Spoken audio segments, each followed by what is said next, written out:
Somos la voz de muchas voces. Somos Sintonía de Inclusión. ¿Sabes cuáles son tus derechos? Que los conozcas es nuestro compromiso. Ahora, Derecho y Legislación en Sintonía de Inclusión.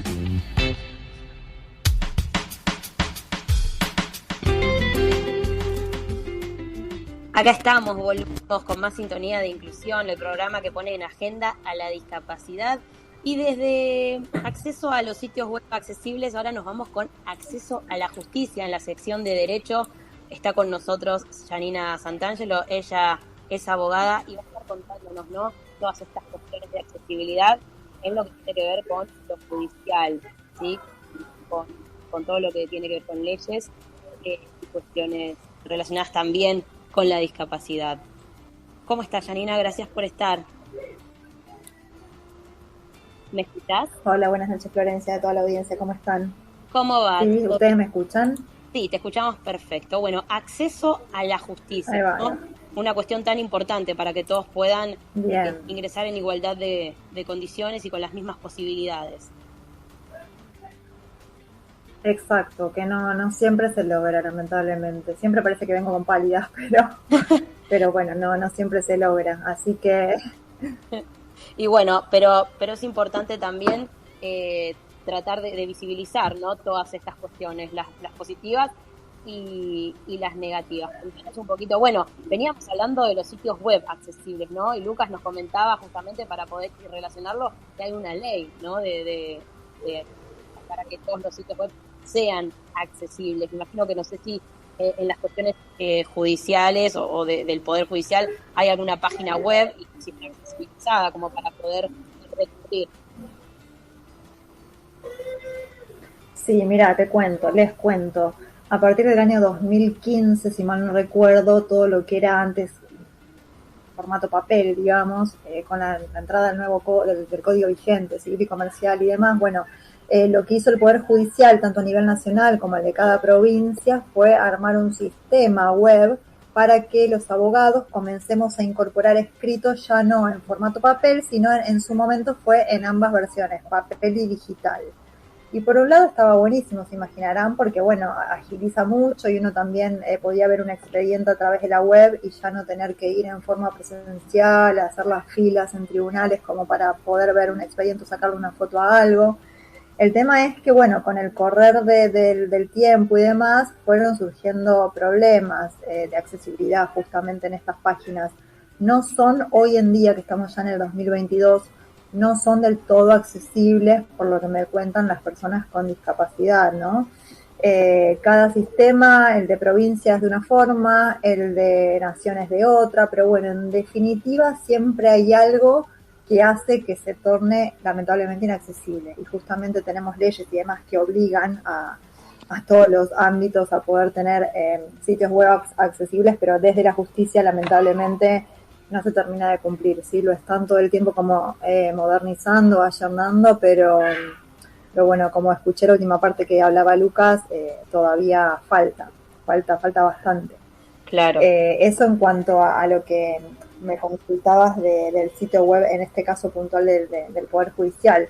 Sí. Pero bueno, después en lo que es el acceso a la justicia va un poco más allá de lo que es la web, porque de hecho a la web, por ejemplo, los que son partes en un proceso no acceden, sí accedemos los abogados, que por supuesto hay un montón de abogados con discapacidad, por ende también debería ser accesible, no hay que siempre pensar en, como yo explico a veces, no siempre tenemos que pensar en una persona que recurre en búsqueda de justicia como persona con discapacidad, no, a veces tenemos, de hecho hay un montón de abogados con discapacidad y también hay que pensar en ellos al momento de diseñar un sitio web. Totalmente. Pero bueno, como les decía, más allá de todo lo que son páginas de internet, el acceso a la justicia, bueno, es un poco más abarcativo.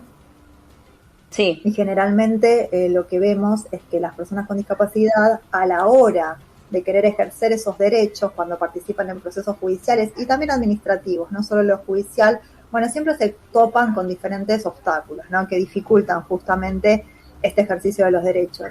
¿Cómo cuáles? Desde un trato no adecuado, por ejemplo, a ver, no se les da un trato adecuado cuando ingresan a tribunales, por decir algo muy puntual, dificultades en el acceso a la información, ¿sí? Más allá de la página web que hablábamos, muchas veces yo comento que llega una cédula de notificación, que para quien no sabe, una cédula, más allá de que hoy tenemos todo digitalizado, las cédulas generalmente las primeras van en formato papel al domicilio de alguna parte, por ejemplo, y claro, si esa persona que lo recibe es una persona con discapacidad y el oficial notificador le entrega una cédula en formato papel, se la deja, le dice queda notificado y se va, esa persona, por ejemplo, con discapacidad visual, si la cédula no está tal vez en braille, no accede a la información. Tiene que escanearla, ¿no es cierto? Sí. Escanearla, ver que uno de sus programas se las pueda leer. Y bueno, todo eso es parte del no acceso a la justicia, que justamente... Estoy tratando de mirar la hora para no extenderme hasta no, las 8 tranquila, horas, ¿no? Estás bien. Bueno. Estás bien. Este acceso a la justicia, básicamente, es un derecho fundamental que está enumerado en uno de los artículos de la Convención de los Derechos de las Personas con Discapacidad, ¿no? Que tantas veces aquí se ha nombrado. Sí. Entonces es un derecho más que a veces no se oye demasiado, pero bueno... no me voy a poner a hablar de artículos, algo muy técnico, pero sí quiero que sepan que está en la convención presente. Entonces, por ende, hay que respetarlo, ¿sí? O sea, es un acceso importante como tantos otros, un derecho importante como tantos otros. Y justamente este acceso a la justicia, que es un principio básico que tenemos en cualquier estado de derecho, trata básicamente de un debido proceso, de que la persona tenga un juicio justo. ¿Sí?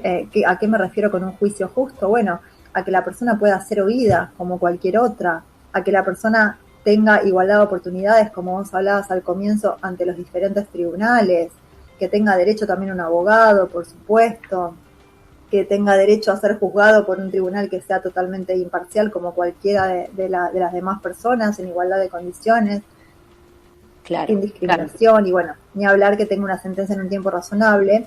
Y una sentencia, que esto también no me quiero ir de un lado a otro, pero cuando digo sentencia muchas veces,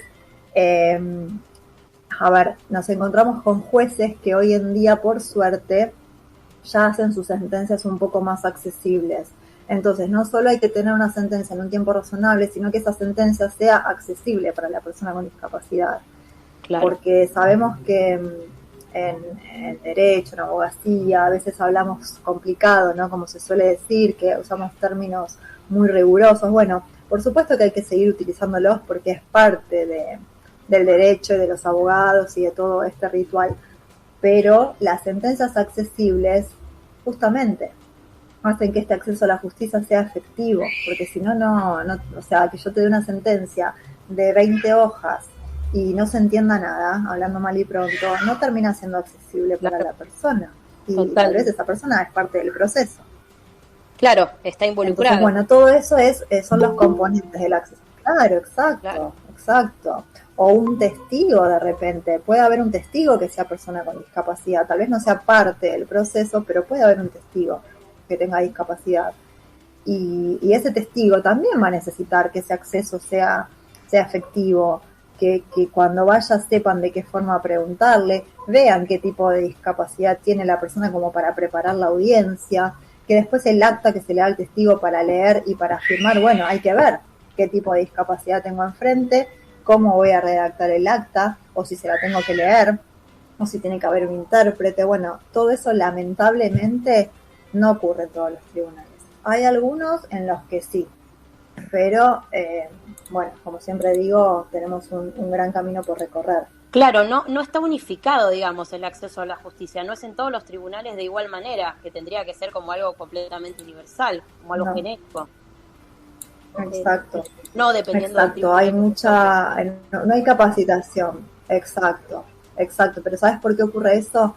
Porque no, a mi modo de ver, ¿no? Esto es una opinión totalmente subjetiva, sí. O sea, creo que hay falta de capacitación a nivel general, mucha falta, porque leyes tenemos resoluciones, hay un abanico, hay varias opciones, la verdad. El tema es que falta capacitación, falta compromiso por parte de los operadores judiciales y también cuando digo operadores judiciales también hablo de abogados, antes de llegar a la justicia, porque muchas veces son los propios abogados los que imponen esa barrera de la que hablaba al principio y hacen que esa persona con discapacidad no llegue a la justicia.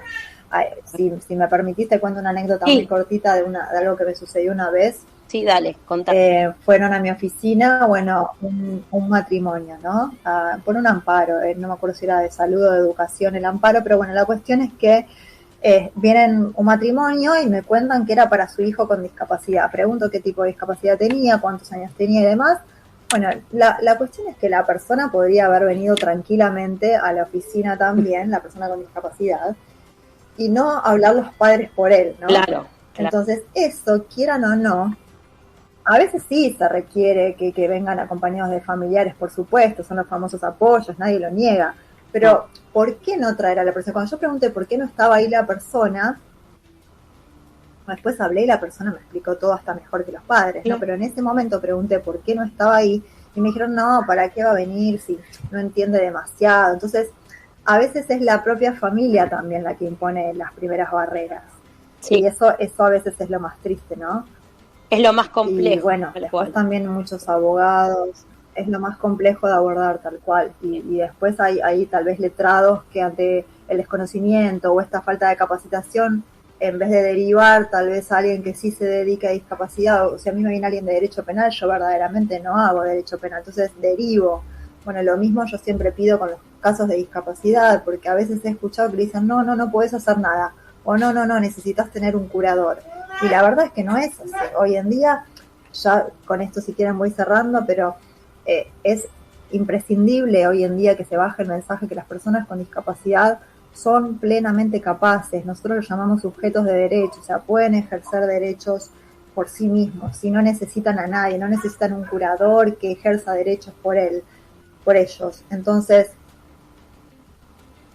ante el desconocimiento, ya sea de un operador judicial dentro del ámbito de la justicia o de abogados y demás, hay que capacitarse, hay que derivar, no hay que decir que no, porque no le estamos cortando muchas veces las alas, digamos, o el acceso a esa justicia sin llegar directamente, ¿no? Y después adentro, una vez que ingresan a la justicia, sea porque son parte, testigos o lo que fuere, se van a encontrar con un montón de barreras y obstáculos que tal vez da para hablarlo en otro momento. Obvio. Pero sí, te entiendo. Pero bueno, esa es la realidad con la que hoy nos encontramos. Para ir cerrando, lo que me quedo, ¿no?, de esta charla, que da para extenderla mucho más, pero bueno, los tiempos a veces son rápidos, son tiranos, es esta cuestión, ¿no?, de la persona con discapacidad como sujeto de derecho, ¿sí? Una persona que puede tranquilamente involucrarse en una cuestión judicial, que no la tiene que mirar como desde el público, ¿no?, de un lugar de espectador, y la cuestión de la capacitación. Para cerrar, Janina, te consulto rápidamente, ¿no?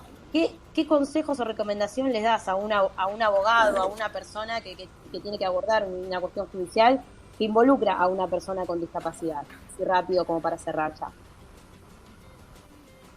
En primer lugar, que si no está empapado del tema, que se capacite o que se asocie, aunque sea provisoriamente, a otra persona que sí lo esté. Bien. Porque, como te decía, muchas veces son los propios letrados los que van poniendo trabas sin quererlo, por supuesto, ¿no? Pero la capacitación es fundamental. Y el trato, esto sí, el no despersonalizar a la persona que tienen enfrente. Si van a tomar un caso, tratar a la persona, involucrarse y hablar directamente con la persona en la medida que se pueda, no hacer una despersonalización que es va con la madre y le pregunto a la madre en vez de preguntarle a la persona, obviamente viendo la edad que tiene la persona, ¿no? Por supuesto. No tratarlos como niñitos eternos, que también lo he visto. Sí. Personas, simplemente personas. Bueno, Janina, yo te agradezco mucho por tu tiempo, ya nos están corriendo, nos tenemos que ir. Muchas gracias por toda la información, que es súper valiosa, porque a veces uno desde el desconocimiento actúa por ahí de manera incorrecta, pero sin intención. Así que gracias por toda la información que nos das. Gracias a ustedes. Buenas noches. Gracias, buenas noches.